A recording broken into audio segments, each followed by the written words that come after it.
Wands, page of wands, sun card represent ಆಗಿದೆ. ಕೆಲವೊಬ್ಬರಿಗೆ long distance relationship ಅನ್ನ represent ಮಾಡ್ತಾ ಇದೆ. ಮತ್ತೆ ಕೆಲವೊಬ್ರು ಟ್ರಾವೆಲ್ ಮಾಡೋದ್ರ ಮೂಲಕ ನಿಮ್ಮ ಪರ್ಸನ್ ಅನ್ನ ನೀವು ಭೇಟಿಯಾಗಿರುವಂತಹ ಪಾಸ್ಟ್ ನಲ್ಲಿ ರೆಪ್ರೆಸೆಂಟ್ ಆಗ್ತಾ ಇದೆ. ನಿಮ್ಮ ಪಾಸ್ಟ್ ನಲ್ಲಿ ನಿಮ್ಮ ಲವ್ ಲೈಫ್ ನ ವಿಚಾರದಲ್ಲಿ ಒಂದು ರೊಮ್ಯಾಂಟಿಕ್ ಇತ್ತು, ಒಂದು ರೀತಿಯ ಕ್ಯೂರಿಯಾಸಿಟಿ ಇತ್ತು, ಒಂದು ಎಂಜಾಯ್ ಇತ್ತು. ಕೆಲವೊಂದು ರೀತಿಯ ಮೆಸೇಜ್ ಗಳನ್ನ ಎಕ್ಸ್ಚೇಂಜಿಂಗ್ ಮಾಡ್ಕೋತಾ ಇದ್ರಿ, ಫೋನ್ಗಳ ಮೂಲಕ ಅಥವಾ ವಾಟ್ಸ್ಆಪ್ ಗಳ ಮೂಲಕ ಮೆಸೇಜ್ ಗಳನ್ನ ಕಳಿಸ್ಕೊಳ್ಳುವಂತಹದ್ದು, ಒಂದು ರೀತಿಯ ಕ್ಯೂರಿಯಾಸಿಟಿ, ಎಕ್ಸೈಟ್ಮೆಂಟ್ ಗಳೆಲ್ಲ ನಿಮ್ಮ ಲವ್ ಲೈಫ್ ನ ವಿಚಾರದಲ್ಲಿ ಇತ್ತು. ಪಾಸ್ಟ್ ನಲ್ಲಿ ಕೂಡ ನಿಮ್ಮ ಲವ್ ಲೈಫ್ ನ ವಿಚಾರದಲ್ಲಿ ಯಾವುದೇ ರೀತಿಯ ತೊಂದರೆಗಳಿರಲಿಲ್ಲ. ಸೊ ಪಾಸಿಟಿವ್ ಆಗಿತ್ತು. ಪಾಸಿಟಿವ್ ಚೇಂಜಸ್ ಗಳು, ಬದಲಾವಣೆಗಳನ್ನೇ ನೀವು ನೋಡಿದ್ದೀರಾ. ಯಾವುದೇ ರೀತಿಯ ತೊಂದರೆಗಳೇನು, ಜಗಳಗಳೇನು ಇಲ್ಲದೆ ಇರುವಂತಹದ್ದು ರೆಪ್ರೆಸೆಂಟ್ ಆಗ್ತಾ ಇದೆ. ಅಟ್ ದ ಪ್ರೆಸೆಂಟ್ ಸಿಚುಯೇಷನ್ ಹೇಗಿದೆ? ಈಗಿನ ಸಿಚುಯೇಷನ್ ಕೂಡ ಸೆಕ್ಯೂರ್ ಆಗಿರುವಂತಹದ್ದು.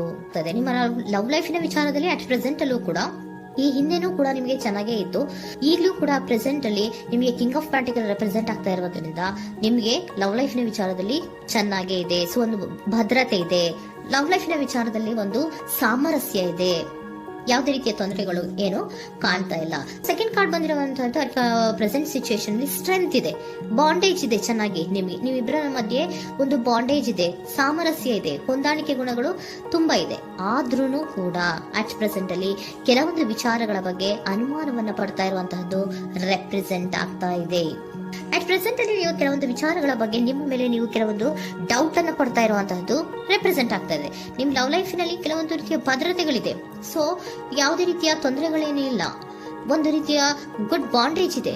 ಆದ್ರೂ ಕೂಡ ನಿಮ್ಮಲ್ಲಿ ಯಾಕೋ ಆತ್ಮವಿಶ್ವಾಸ ಇಲ್ಲ, ಆತ್ಮವಿಶ್ವಾಸದ ಕೊರತೆಗಳು ರೆಪ್ರೆಸೆಂಟ್ ಆಗ್ತಾ ಇದೆ. ಯಾವುದೋ ಕೆಲವೊಂದು ಅನುಮಾನಗಳು ನಿಮ್ಮಲ್ಲಿ ನಿಮ್ಮ ಲವ್ ಲೈಫಿನ ವಿಚಾರವಾಗಿ ಇರುವಂತಹದ್ದು ರೆಪ್ರೆಸೆಂಟ್ ಆಗ್ತಾ ಇದೆ. ಏನಾದ್ರೂ ತೊಂದರೆ ಆಗ್ತಾ ಇದೆಯಾ, ನನ್ನ ಲವ್ ಲೈಫಿನ ವಿಚಾರವಾಗಿ ಏನಾದ್ರೂ ತೊಂದರೆ ಆಗ್ತಾ ಇದೆಯಾ ಅಂತ ನಿಮ್ಮಲ್ಲೇ ನೀವು ಅನುಮಾನವನ್ನ ಪಡ್ತಾ ಇರುವಂತಹದ್ದು ರೆಪ್ರೆಸೆಂಟ್ ಆಗ್ತಾ ಇದೆ. ಫ್ಯೂಚರಿನ ಬಗ್ಗೆ ಹೇಳೋದಾದ್ರೆ ಕ್ವೀನ್ ಆಫ್ ಪ್ಯಾಂಟಿಕಲ್ಸ್ ಬಂದಿದೆ. ಕ್ವೀನ್ ಆಫ್ ಪ್ಯಾಂಟಿಕಲ್ಸ್ ಬಂದಿರುವಂತಹದ್ದೇನು, ಒಂದು ರೀತಿಯ ಪೋಷಣೆಯನ್ನ ಮಾಡುವಂತಹದ್ದು ರೆಪ್ರೆಸೆಂಟ್ ಆಗ್ತಾ ಇದೆ. ಯಾಕಂದ್ರೆ ನಿಮ್ಮ ಲವ್ ಲೈಫ್ ನ ವಿಚಾರವಾಗಿ ಅಟ್ ಪ್ರೆಸೆಂಟ್ ಅಲ್ಲಿ ಕೆಲವೊಂದು ವಿಚಾರಗಳಲ್ಲಿ ಸ್ಟೇಬಲ್ ರಿಲೇಶನ್ಶಿಪ್ ಅಲ್ಲಿ ಇದ್ರೂ, ಒಂದು ಗುಡ್ ಬಾಂಡೇಜ್ ಇದ್ರೂ ಕೂಡ ನೀವ್ ಯಾಕೋ ಕೆಲವೊಂದು ವಿಚಾರಗಳ ಬಗ್ಗೆ ಅನುಮಾನವನ್ನ ಪಡ್ತಾ ಇರುವಂತಹದ್ದು, ಅದನ್ನ ರಕ್ಷಣೆ ಮಾಡೋದ್ರೊಳಗೆ ಹೆಚ್ಚು ಗಮನವನ್ನ ಕೊಡ್ತಾ ಇರುವಂತಹದ್ದು ರೆಪ್ರೆಸೆಂಟ್ ಆಗ್ತಾ ಇದೆ. ಇಮಿಡಿಯೇಟ್ ಫ್ಯೂಚರಿನ ಬಗ್ಗೆ ಹೇಳೋದಾದ್ರೆ ನೀವೊಂದು ರೀತಿಯ ಪೋಷಣೆಗಳನ್ನ ಮಾಡುವಂತಹದ್ದು, ನಿಮ್ಮ ಲವ್ ಲೈಫಿನ ವಿಚಾರವಾಗಿ ಕೆಲವೊಂದು ರೀತಿಯ ಹೆಚ್ಚು ಗಮನವನ್ನ ಕೊಡುವಂತಹದ್ದು, ಯಾವುದೋ ನಿಮ್ಮ ವಿಚಾರಗಳಲ್ಲಿ ಹಿಡಿತದಲ್ಲಿ ಏನ್ ಇಟ್ಕೊಂಡಿದ್ರೋ, ನಿಮ್ಮ ಪೊಸೆಸಿವ್ನೆಸ್ ಅನ್ನ ಏನ್ ಇಟ್ಕೊಂಡಿದ್ರೋ, ಯಾವುದೋ ಕೆಲವು ವಿಚಾರಗಳಲ್ಲಿ ನೀವು ಬಹಳಷ್ಟು ಓಪನ್ ಅಪ್ ಆಗಿ ಮಾತಾಡದೆ, ಯಾವ ವಿಚಾರಗಳನ್ನು ಕೂಡ ಹೇಳ್ಕೊಳ್ಳದೆ, ನಿಮ್ಮಲ್ಲೇ ನೀವು ಕೆಲವೊಂದು ಬೇಜಾರುಗಳನ್ನ ಏನ್ ಇಟ್ಕೊಂಡಿದ್ರೋ ಆ ವಿಚಾರಗಳನ್ನ ನೀವು ಮಾತಾಡುವಂತಹ ಸಾಧ್ಯತೆಗಳು ಇಮ್ಮಿಡಿಯೇಟ್ ಫ್ಯೂಚರ್ ನಲ್ಲಿ ಕಾಣಿಸ್ತಾ ಇದೆ. ಯಾವುದೋ ಕೆಲವೊಂದು ವಿಚಾರ, ಯಾಕೆ ಯಾವುದೋ ಕೆಲವು ವಿಚಾರಗಳಲ್ಲಿ ನಿಮಗೆ ಅನುಮಾನಗಳು ರೆಪ್ರೆಸೆಂಟ್ ಆಗ್ತದೆ. ಲವ್ ಲೈಫಿನ ವಿಚಾರ, ಪ್ರೀತಿಯಲ್ಲಿ ಯಾವಾಗ ಅನುಮಾನಗಳು ಸೃಷ್ಟಿಯಾಗುತ್ತೋ ನಾವು ಅವಾಗವಾಗ್ಲೇ ಅದನ್ನ ಬಗೆಹರಿಸ್ಕೊಬೇಕು. ನಮ್ಮಲ್ಲೇ ಇಟ್ಕೊಳ್ಳೋದು, ಅಯ್ಯೋ ಏನಾಗ್ತಾ ಇದೆಯೋ ಅಂತ ಕೊರ್ಗೋದು ಅಥವಾ ಏನಾಗ್ಬಿಡುತ್ತೋ ಅಂತ ಭಯ ಪಡುವಂತಹದ್ದು ಏನು ಬೇಕಾಗಿಲ್ಲ. ಯಾಕಂದ್ರೆ ಲವ್ ಇರುವಂತಹದ್ದೇ ನಂಬಿಕೆಯ ಬುನಾದಿಯ ಮೇಲೆ. ಸೊ ನೀವೇನ್ ಮಾಡ್ಬೇಕು, ಏನಾದ್ರೂ ಸ್ವಲ್ಪ ಡೌಟ್ಗಳು ಬಂದಾಗ ನೀವು ಅದನ್ನ ಬಗೆಹರಿಸ್ಕೋಬೇಕು. ಯಾವ ವಿಚಾರದಲ್ಲಿ ನಿಮಗೆ ಬೇಜಾರಾಗಿತ್ತು ಅದನ್ನ ನೀವೇನ್ ಮಾಡ್ಬೇಕು, ನಿಮ್ಮಲ್ಲೇ ಇಟ್ಕೊಂಡು ಕೊರಗಬಾರ್ದು. ಓಪನ್ ಅಪ್ ಆಗಿ ಮಾತಾಡೋದ್ರ ಮೂಲಕ ನೀವು ಕ್ಲಾರಿಟಿಯನ್ನ ತಗೊಳ್ಳುವಂತಹದ್ದು ನಿಮಗೆ ಇಮಿಡಿಯೇಟ್ ಫ್ಯೂಚರ್ ನಲ್ಲಿ ಕಾಣಿಸ್ತಾ ಇದೆ. ಯಾವುದೇ ವಿಚಾರಗಳ ಬಗ್ಗೆ ನೀವು ನಿಮ್ಮ ಲವ್ ಅನ್ನ ಅಥವಾ ನಿಮ್ಮ ಪ್ರೀತಿಯನ್ನ ಭದ್ರವಾಗಿ ಉಳಿಸ್ಕೊಳ್ಳೋದಕ್ಕೋಸ್ಕರವಾಗಿ ನೀವು ನಿಮ್ಮಲ್ಲೇ ಇಟ್ಕೊಂಡಿದ್ದಂತಹ ಅಥವಾ ಕೆಲವು ಬೇಜಾರಿನ ವಿಷಯಗಳ ಬಗ್ಗೆ ನೀವು ಹೆಚ್ಚು ಮಾತಾಡಿ, ಓಪನ್ ಅಪ್ ಆಗಿ ಕೆಲವೊಂದು ವಿಚಾರಗಳ ಬಗ್ಗೆ ಮಾತಾಡುವಂತಹದ್ದು ಮತ್ತೆ ಅದನ್ನ ಕ್ಲಾರಿಟಿಗೆ ತಗೊಳ್ಳುವಂತಹದ್ದು ರೆಪ್ರೆಸೆಂಟ್ ಆಗ್ತಾ ಇದೆ. ನಿಮ್ಮಲ್ಲಿ ಬಾಟಮ್ ಆಫ್ ದ ಡಕ್ ಅಲ್ಲಿ ಬಂದಿರುವಂತಹದ್ದೇ ಅದು. ಖುಷಿಯಾಗಿರ್ಬೇಕು, ಸಂತೋಷವಾಗಿರ್ಬೇಕು, ನಮ್ಮ ಲವ್ ಲೈಫಿನ ವಿಚಾರದಲ್ಲಿ ಒಂದು ಎಂಜಾಯ್ ಇರಬೇಕು, ಮತ್ತೆ ನೆಮ್ಮದಿ ಇರಬೇಕು, ಯಾವುದೇ ರೀತಿ ಗಲಿಬಿಲಿಗಳಿರಬಾರ್ದು ಅನ್ನೋಂತಹದ್ದೇ ನಿಮ್ಮ ಎನರ್ಜಿಯಲ್ಲಿ ರೆಪ್ರೆಸೆಂಟ್ ಆಗ್ತಾ ಇರೋದು.